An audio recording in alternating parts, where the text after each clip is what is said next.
Yo, what up mga katoks, Papa Burbs nagbabalik. At sa video na ito mga katoks, pag-usapan natin ang magiging rule ni Edu Manzano sa Sigabu.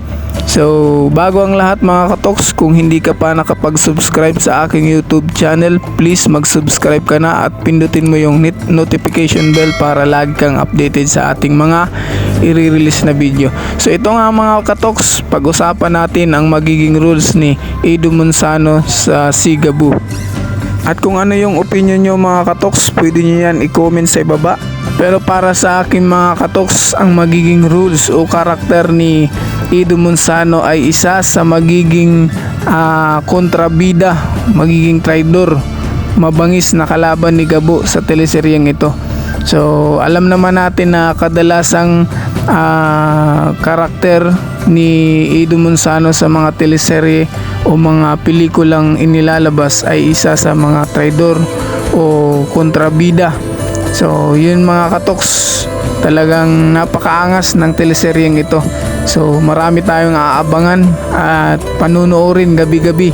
So simula po June 22 na i-release, malapit na kaya sobrang exciting, kaabang-abang.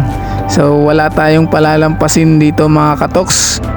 Sa pagiging kontrabida kasi magaling si Edu Manzano, kaya ito talaga ang nagiging rules at bagay sa kanya mga katoks. So dito siya magaling. Kaya sa usapang kontrabida, talagang idol ko to.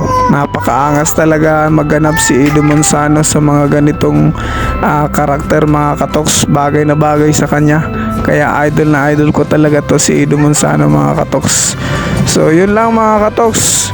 At kung hindi ka pa nakapag-subscribe sa ating YouTube channel, please mag-subscribe ka na at pindutin mo yung notification bell para lagi kang updated sa mga video na ating gagawin.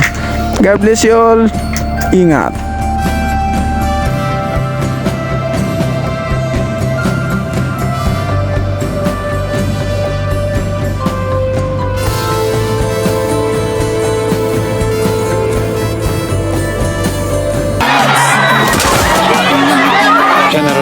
Domingo, para decir más squatter sa ginito ang lupa!